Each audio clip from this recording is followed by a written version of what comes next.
Bonjour mesdames et messieurs, chers téléspectateurs et Canal Evangelica TV1, vous êtes partout, vous êtes à Nabiso, na Kinshasa, vous êtes à l'Est de la République, à travers l'application Nabiso, à travers Facebook, à travers YouTube, à travers l'application mobile ou les Canal Evangelica TV. C'est bel et bien moi, votre humble serviteur, Jos Kanza qui vous présente cette grande émission, une émission spéciale au soutien aux FARDC, voyant soldats Nabiso, nous devons soutenir Bango à travers cette émission parce que Moka est un bon makila pour sopanate, Moka est à la kinete ceux qui manduki ezole là parce que ceux qui manduki ezole là, toute guerre est à Moka et l'eau comme côté et kotambola église torokendete, torokende wenzete, toroya misalate et vous allez pas compliqué mais cette émission je ne serai pas seul sur ce plateau, je serai accompagné na moto oyo ya mwana mboka jeune lokola bisonnion so tozali ba jeune tozotia makasi na ba FARDC Gimbelo soso ya mboka alors c'est ça pourquoi ba bengaki soso ya mboka Gimbelo oyo azali activiste social aza acteur de développement aza membre fondateur ya femme debout femmes utiles où ils ont la siège dans Londres parmi communicateur Azali Pelissousou, président du collectif les amis de Gimbelo, Azali chargé de communication et mouvement des mouvements, il y a Delvo Totelema, Azali président fédéral, il y a Komina Ngalima, il y a parti, Azali un mouvement, parti mouvement de solidarité pour le changement MSC en sigle parti, il y a les grandes zones du Congo, Laurent Batoumon à Sonanzi là, voilà, et puis Gimbelo oyo azali jeune lokola ba jeune nyonso lelo aza devant bino pour na kolobela mambo oyo etali mboka. Bonjour Gimbelo soso mboka. Bonjour Ndeko Jos.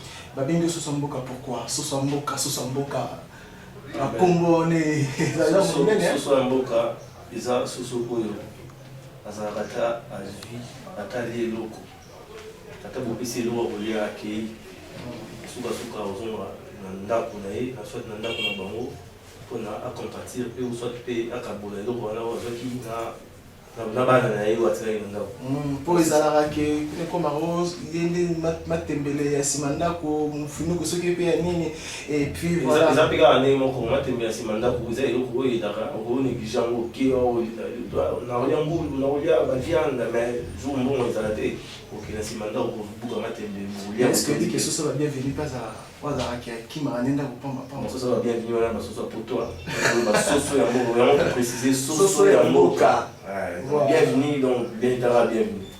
Voilà, merci de respecter quand même l'invitation Nabiso, tous ces pélimés qui ont un plateau, Nabiso et Lelo. Mesdames et messieurs, je vous signale Gimbelo à sa future candidat. Voilà, Gimbelo Azali, candidat à la circonscription Yangalema, Azali candidat provincial Yangalema, futur candidat provincial Yangalema. C'est pour cela que Yangalema, bien que ce soit Mboka. Gimbelo Lelo, Ozocha Maboko na voyant soldat na biso ozocha maboko na mboka ozocha maboko na mokonza mboka ozo soutenir ba vision mokonza mboka pour na yo intégrité nationale tout territoriale de la commune. Non mais Ndeko Jos moni pour la bandana nous répondre à la question non soit pour tout côté na muzindo ya lisolo na biso ya lelo non ba non ko pesa matone ko encourager ba soldats na biso bazali na est pour nous bazo défendre intégrité territoriale, la mission de mon tour pour défendre le territoire, pour qu'il m'appelle mon côté qui est mon bangoum, n'a pas qu'il est dans la partie d'un bout de ma bellité. Donc merci pour nous ça, ma casse va ça. Et puis merci n'a pas sous ce bangoum, n'a pas il cause la sous beaucoup plus. Et puis il y a le commandant suprême des forces armées et de la police nationale congolaise. Pour les alliés tout le monde dans mon conseil Mboka Félix Antoine Tshisekedi Fatu Béton. Donc Ndenge Zawana intégrité territoriale, il faut les la protéger. Mboka il faut la protéger. Parce que dans ça va tellement ça dans makasi, ils aussi on a biso ba jeune.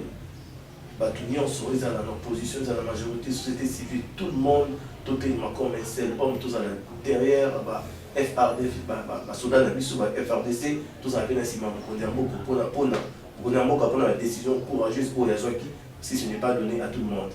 Quand il y a un rapport diplomatique, celui qui est après, mais pour les moments, ils en ont le bon de Bongissa, s'il faut te Bongissa, te Bongissa. Mais de toutes les façons, je ne sais pas si on peut faire un témoin, il a dans l'histoire,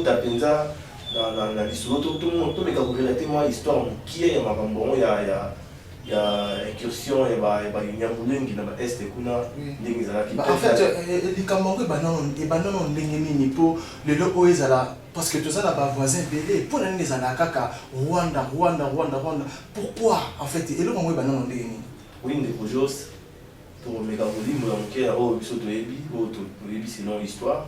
Pour tous arrêter, mais l'histoire, les apprendre l'histoire, donc on est là qui bande gros parce que dans ta coupe la biso ba me ka kozwa on base mahele o ya yebi déjà izaka rappel o ya yebi te azo mo maximum bwania mo plus pour aider ikamboana Israël ikambo banda depuis kala ya kokota ya na ba Rwandais ba benga mona lopoto incursion Banyamulenge na kati RDC soit na kati partie na biso kuna na est banda depuis kala. Avant même l'année 1971, mais dans l'année 1971, il y a pour ça que le président Ozaki, à l'époque, le président Mobutu, Maréchal Mobutu, a signé un accord où il y a coupé ça, nationalité collective ou bâti à la fin d'un boca. Comprendre? Donc ils ont dit depuis Kala, depuis Kala, donc avant Mobutu 1971, on est né en 1971, il y a signé document soit d'accord pour ils ont occupé cette nationalité collective bâti à la fin de Namboka na biso. Mais Nicolas tu les fait maman quand il y a des gens comment qui s'occupe compliqué comment dit que non ben il va avoir une indépendance là maman encore oui vous avez monté que quelque part ils ont pas dit que côté ça va nous awa et il crée ce problème ébélé parce que bateau on a apparemment des rives à Lukarambo à la biso il va péto kabela bon nyonso. Vous avez montré au côté ça va mutu ou environ moi sinon on a ratanda kuna yo au comment tu vas dire na ratanda kuna zo au crime ba embouteillage inutile là pas de cojos na yaki avant ba na peut poser une question si machin on si salon si c'est de nous ça juste na tira mungu donc au tek ko ba awa ki incursion ya Banyamulenge na sol congolais banda depuis Kala on a quel oh banda depuis Kala les bandits les lotés parce que à l'époque, la bandera pour la meilleure édition, à l'époque, avec le président Mobutu, Banyamulenge il va Kotaki n'a pas de travail, sur incursion, va se déplacer, qui va continuer dans le code, tout ça là. Mais vous êtes obligé, il y a une nationalité, où il y a eu pour ça en 1971, le président Mobutu a fait cette nationalité. Mais même nationalité, on a. Tu as qui a bafoué en l'Assemblée nationale à l'époque avec Honoré Ngwanda. Tu Terminator. Tu nationalité non. Tu dis mais le mais bango ti le bani yakake le ba boya ba bi nationalité ça c'est pas un problème.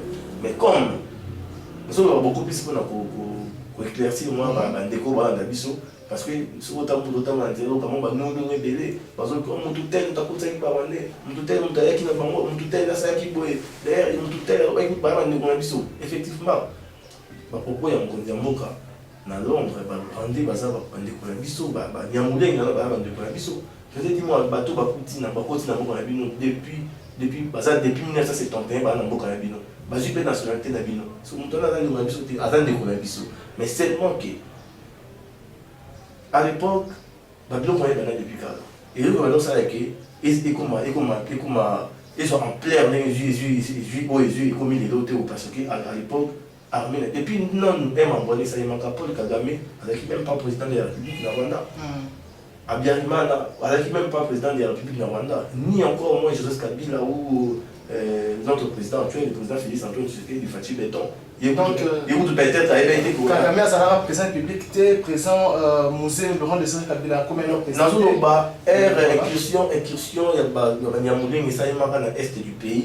Et bien, au côté dans le sol congolais, Kagame est le président de la République. Abiyarimana n'a pas été président de la République. Musée Laurent Désiré Kabila est le président de la République. Encore moins Joseph Kabila pas été président de la République. Notre président actuel, Fatih Béton, il a été un jour comme un peu président. Et ça, comme le cinéma qui est là, comme continuité à l'État, il faut ça les mains. À l'époque, il faut tout le monde, plus armé la biso, c'est l'armée la plus puissante de l'Afrique centrale.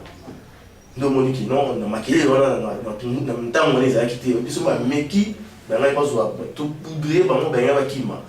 Voire même le président, le premier président rwandais, si je ne me trompe pas, donc le deuxième président rwandais Habyarimana, pour avoir le pouvoir, avec aide dans l'armée congolaise, à travers le président Mobutu, va aider pour Habyarimana. Le président Bazaki, il y a Kota.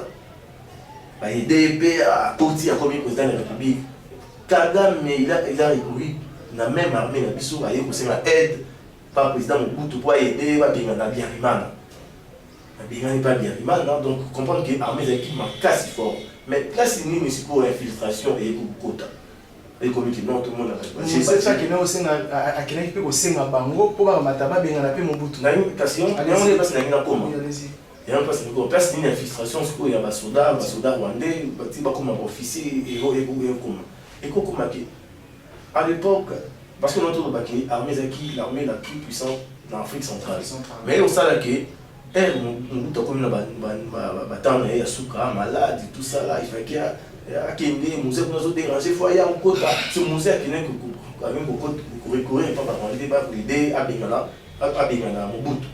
Mobutu c'est tellement fatigué tout ça là moral ils bien té ba soldat déjà sur mon connaissance moral bien té ba soldat paye ba se sauver on gondi boya zo ki ma wiso tout ça ndeni donc batika ki mon passeur de côté qui né musée Kabila qui est sur la Rwanda ba aider pour na kaya ko kota na kati ya mboka des comme ça des monde passe infiltration il y a écoute à partir il y a wana de mon qui non chef d'état-major et armée nationale congolaise avec qui Rwandais un certain Bizimakara quelque chose comme ça donc comment on y place on a dit comment et débat ce n'est pas même si les appels président musée Laurent Désiré Kabila pour ça monter musée Laurent Désiré Kabila qui n'est aussi aide ba aider à Bengala mais comment on peut nommer le chef d'état-major oyoyo en fait politique c'est compliqué mais comment on peut soit chef d'état-major il y a pays mususu comme chef d'état-major il y a pourtant as officier il y a beaucoup na bango vous montrez que en matière de sécurité politique c'est militaire c'est vraiment compliqué non des grosses choses mais ça il y a pas d'accord on va signer et là on faut baquer na ba bloc wana ba corps ici na makawana il va tellement compliqué encore on se signer on juste poser na poste benga na kama mtu wana il y a un monarchie Asaki Bongo, a commis un chef d'état-major, mais après quelques temps, il ne s'est pas ça. Tout bien, il y a un bon donc, tu peux mettre un bon tu sais, bon, qui ne va pas passer tout est débino pour que ce soit parti dans mon manière. Ok, ça a déjà pas contact avec des gens, mais c'est une surtout que pour que ce soit parti dans mon manière. Bon, tout ça, il a choisi, le musée Laurent Désiré Kabila, il a choisi pour ça qu'il a pour ça, pour sauver. C'est là pour y monter balandé l'article de l'eau.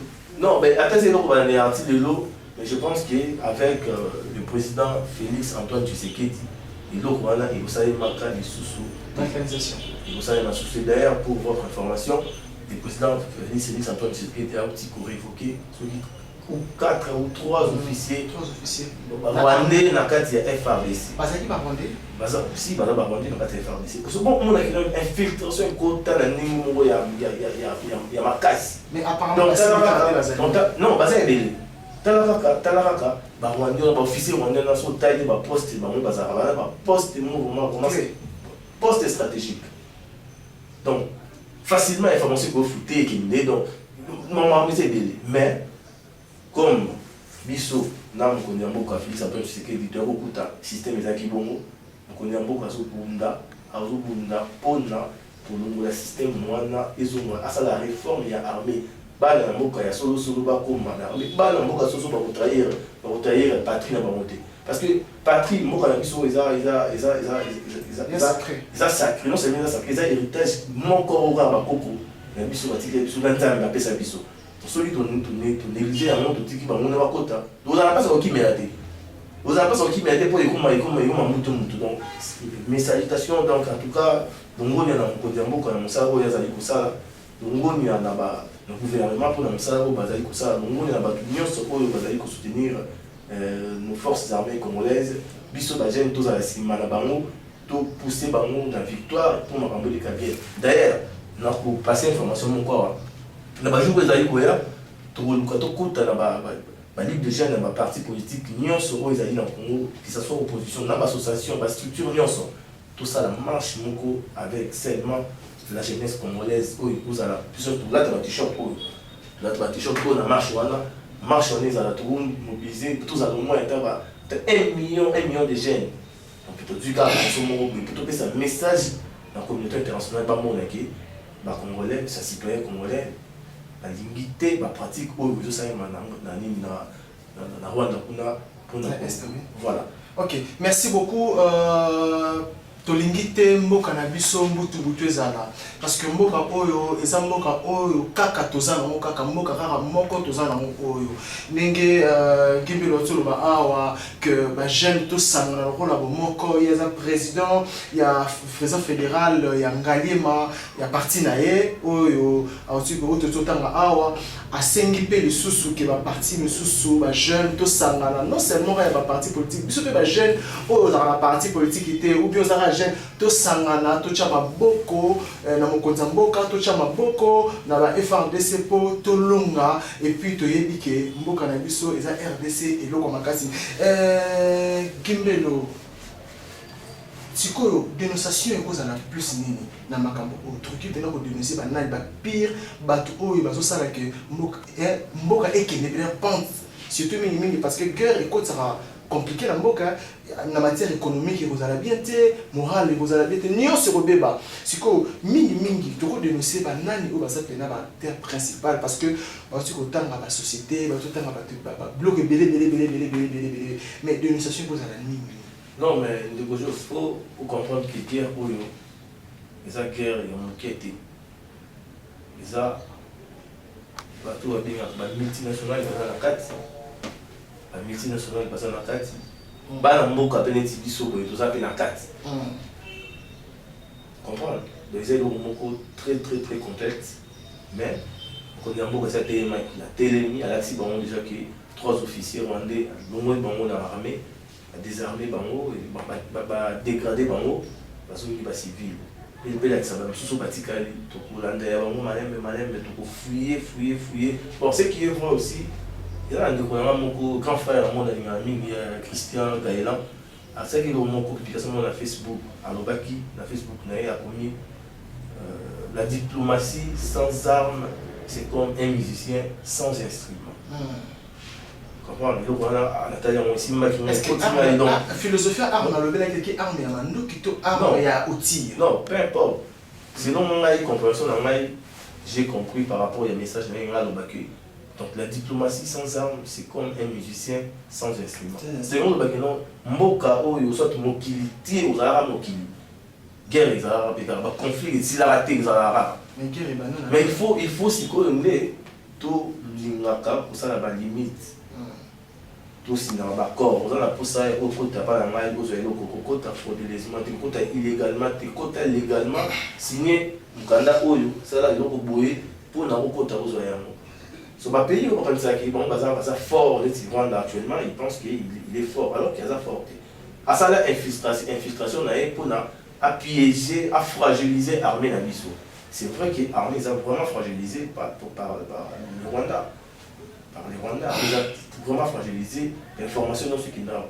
Tout ça, donc, nuance, donc, il a monté, il échappe à la. Donc, cette fois-ci, trop c'est trop. Nous avons n'antika la raté pour l'extra 1 minute, tout ça 2 minutes, nous avons pesté à mon condition pour que l'on pour nous dire qu'il faut que nous ça là continuer à nous biso peuple tous aïe la semaine pour nous soutenir l'action. Mais Gimbelo, balobi que centrale téléphonique il y a l'entreprise, la société téléphonique, ils ont basé dans Rwanda. Est-ce que ils ont ma bête pour la sécurité en Boka? Bon, ils ont centralité, mais ils ont appel sur SMS, tout ça là. Donc, comment dirais-je, émetteur, serveur, ils ont dans Rwanda. Bon, ils ont bon, c'est quelque chose aussi, nous connaissons Boka, notre gouvernement. Y compris la bicyclette pour que tous parce que ce n'est pas normal. D'ailleurs, sur Otali, la société sur la télécommunication, ils sont à l'étranger. Donc partout, nous sommes infiltrés, ils sont infiltrés, ils sont mais dans le domaine de la communication, bon, ils appliquent l'infiltration. Donc, tout ça piégé partout, tout ça infiltré partout. Tout parce que presque la société belée téléphonique pesait à sauter. Tout à fait. Y compris Africell, les airs rwandais. Alors, est-ce que, est-ce que ça, la matière de sécurité, ça vraiment. Dans le domaine, on a pénal militaire. Mais ce qui est vrai dans la matière de sécurité, ils ont mabé. Parce que l'information qu'on a fuité, il m'a rabouté. Surtout Rwanda, Africell, les a société à Rwandais. Bon, il y a quand même trop société Africell, société à Rwandais. On a des barres à la associés Africell, les sociétés à Rwandais. On a côte à Rwanda Air, Rwanda KI, l'ambassadeur, c'est que Africell représente Rwandais. Voyons voir la décision du chef. Le chef, c'est le chef, c'est le commandant suprême des armées et de la police congolaise. Donc, décision OEA pour la balle en boca, comme Kimia, tout le monde a c'est le monde. Elle a dit l'information belée, porte-parole, il y a le gouvernement rwandais, a signé les ressortissants rwandais, la RDC, pas en boca. Donc, c'est qu'ils ont sérieux. Ils ont vraiment sérieux. Donc, pour tous en mobilité. Tous à la vraiment la cible. Peut-être à raisonner, mais à l'époque, on nous aura déjà. Tous en au sérieux. Il y a Singi, Bango Bazonga. Puisque c'est tout ça, la plupart par tous les moyens, tous en a. Pour ceux qui ont dit que Bango Bazonga, ils ont bien. Donc, c'est vraiment ça. Le président Mokonyambo a fait des sentences, tu sais qu'il dit. Moussa a tellement qu'il toko. Bisous, son peuple, la Simanae, tout est comme c'est l'homme pour notre bien à Bango. Parce que la minute, ils ont monté au Fani qui mène en Dapunayo. Nous avons déranger le territoire. Il faut tout traquer. Donc, tout traquer. Bon, je veux aussi signaler ici, on n'a pas un problème avec les citoyens rwandais. Les citoyens congolais n'ont pas de problème avec les citoyens rwandais. Mais nous avons un problème. Ce que nous ne voulons pas, c'est que leurs dirigeants, au bas de ça, l'imposition, pour imposer le système mongo. On est tout l'union. Le Rwanda, c'est un pays souverain comme le nôtre. La RDC, c'est aussi un pays souverain. Donc, à ça, il y a l'autre obligé, c'est ce qui doit être obligé de monter. Si vous avez au côté de l'Oka, au moins, il y a pas de l'Oka, il signé d'accord, voilà, et puis voilà, donc c'est un peu ça. Voilà. Mesdames et messieurs, cette émission, c'est une émission spéciale soutien aux FARDC, nos voyants soldats, Makassi, Longo, Nyanzamba, Zanabino, mais Balobi, les bons pays à soldats est important. Est-ce que des bazars est-ce que bazar bien rémunéré parce que les soldats baloba mingi salaire la bango za malongate ba réclamement belé siko awa bitumbeza kuna ce qui est vrai popé mabe kotate to ko senga ba kondi basala nini pona ba soda na biso kuna parce que marambo wa est oyo ezalaki tocha $1 ba congolais na kala to so ebi idéologie wana présent mboso Kodia Kwanga alobaki ke ba député bacha $100 pour na ba tinda kuna wala initiative na bango lelo oyo toko senga ba continue pour na basoda na sanga bien pour baza pour bazo bunda tongo pourquoi je pense que Mokonyambo baza saisi na makambo wana bato nyonso batala makambo ya mosolo na mboka na biso baza saisi na eloko wana basoda na biso bazala ya kosepela parce que ceux qui moral non ils ont bien été attabi tout le monde pour bien été donc je pense que le président avec la volonté qu'il a pour kotisa kimia na kati ya mboka il va bien s'occuper na FARDC na biso pour que bitumba wana ekindi malamu mpe esila makambo mpe ezala te tozonga neti na bani wana ya kala on est kobanga biso wana bazomela kobanga biso et c'est possible quand le président va faire les réformes il y a ça à réformer, il y a pour ça réforme, il y a armée. Batuné c'est biso beto continue à armée. Moi na mboka solo on a autre trahir jamais parti na mai né. Mais honorable yo défendre armée na carte assemblée. Si na pesa par exemple. C'est honorable na biso quand même non. Na pesa par exemple mais je serai aussi un bon militaire na front donc on a deux petits temps. Un militaire à la fois, donc voilà. Gimbelo, ça sent moka. Mais Gimbelo, Pape Azoya. Tout le monde, Pape Azoya a encadré na Est. Est-ce que présence il n'y a pas na Est et qui peut permettre que moi, comment moi, na 420, est-ce que... Ouais, fort possible, oui. Fort possible, parce que les bâtiments, tout le monde, ils sont des intouchables.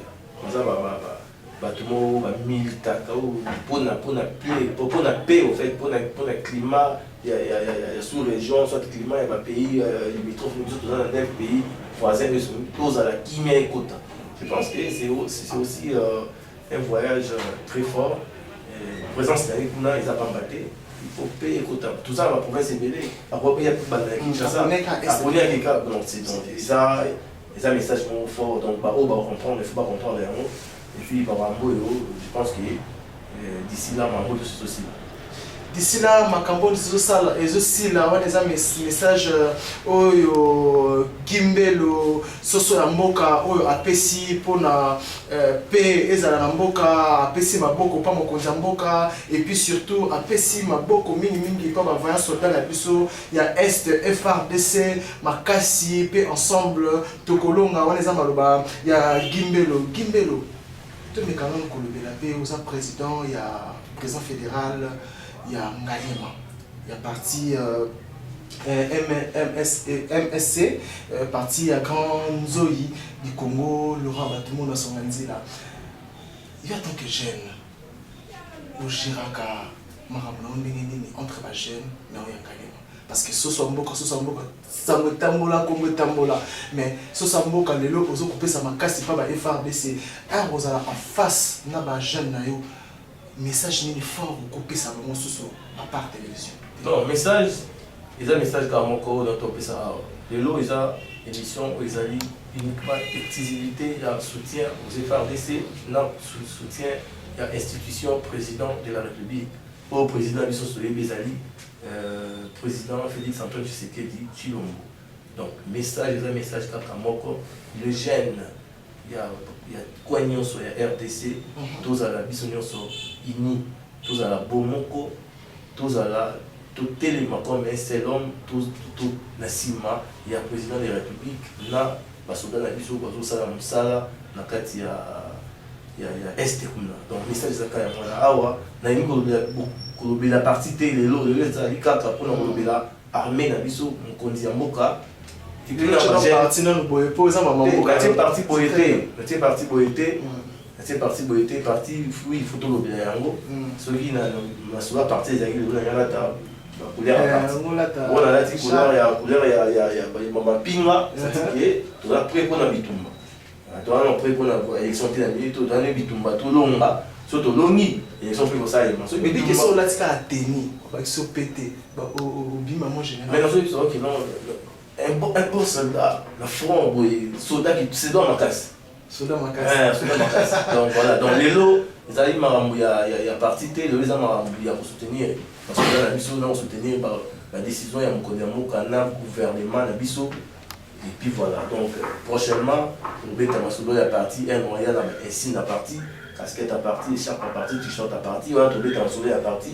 La fédération, il y a Radier, Mandeni, ils ont l'activité tout ça on a la fédération on a dit photo ça là surtout ça déjà et puis voilà donc là on en parlera plus tard. Les Louisa exclusivement émission spéciale FRDC dans émission spéciale il y a encouragement dans le Diamoka.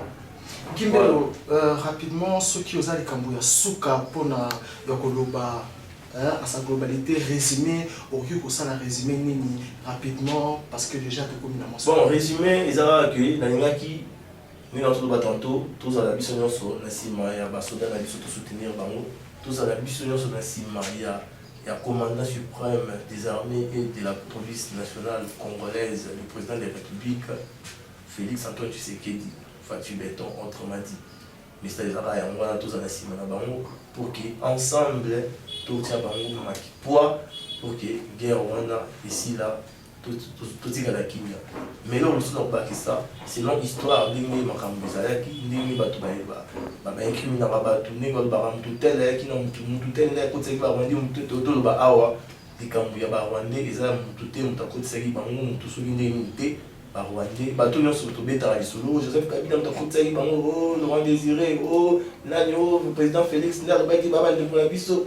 Moi là tout ça pour besoin d'en monter. Il faut retenir que bah incursion rwandais, il y a pas soldat, il y a pas soldat banyambi, ça depuis les années 1970, depuis les années 70, voilà si je peux dire ça.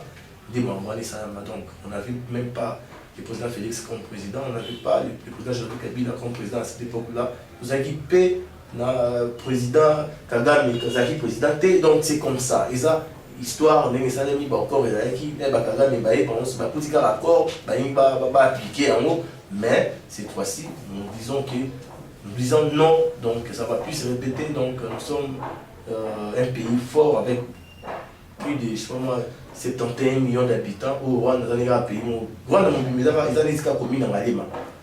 Vous sentez, donc c'est surtout il y a des gens qui ont un coffre. Ils ont un consigne, ils ont parce que des fois, on est dans Rwanda, on a des camarades dans Rwanda d'ailleurs, les gens sont abonnés dans la chaîne YouTube, bon, tu as une émission. Et là, au moins, ils peuvent pour nous Congolais sous un problème pour ramener les autres thé. Par bête à un cas. Vous avez un musique. Donc voilà, donc c'est-à-dire que. Ton équipe, on a nous autres, l'équipe, on fait un pays monnaie. Donc, tu as fait ma casse. Nous avons un problème dans la montée. Problème diplomatique. Pour les présidents avec le ministre des Affaires étrangères et le premier ministre, c'est aussi c'est les Camerounais. Mais ceux qui guerrent, c'est que tout Bunda, tout Colomba. Mais dans tout le monde, c'est trop fort. Pas la banque, on a pas si on a un problème pour monnaie, pour Camerounais, les autres, les années, on a consigné, on va appeler ça banque pour Rwanda. Voilà. Donc voilà, c'est un peu ça. Très bien, cette émission, c'était une émission spéciale soutien aux FARDC. Ça n'est fini pour aujourd'hui. Il faut tous respect à limite, respect à accord. Cela veut dire quoi? Rwanda, au lieu aux obilo, pas nabiso, de respecter les kanda. Batona, mboka na bango, batona, bakonzi na bango, batona, culture na bango. Monto alula ya moninga te. Parce que nous avons pour la ligne à Rwanda, nous avons pour la ligne à Congo. Donc ce n'est pas que non, il y a des gens qui ont commis la salle à Moninga pour étendre les locaux. Non. Vous voyez pourquoi il y a qui est belé. Donc ce que je peux dire, c'est seulement ça. Ma casse mingi, tu peux si na mokondi ya mboka, tu peux si courage mingi na ba va soldat na biso ya FARDC, pe tu peux si vraiment espoir ya ma casse na bandeko oyo bazo vivre mission vivre à la belle étoile na est ya mboka na biso. Aujourd'hui, c'était une émission spéciale comme je viens de dire, soutien aux FARDC nulle part ailleurs na canal Evangelica, Bogota Lango. Partout, na Facebook, na YouTube, na application mobile na biso, et puis pourquoi pas, na ma chaîne Union Sopé Sengibo Landango. J'étais pas seul, j'étais avec Gimbelo Oyo, Azan la casquette Nebele, Azan activiste social, acteur de développement, membre et fondation Debout Femmes Utiles, où ils ont siège dans Londres, Azan président fédéral, il y a commune Angalima, il y a parti à MSC, il y a parti à Grand Laurent Batumona, Azalipe, président, il y a l'association des amis de Gimbelo, Azalipe, le Soussou, futur candidat provincial, il y a commune, il y a Ngalema, Gimbelo. Je vous remercie.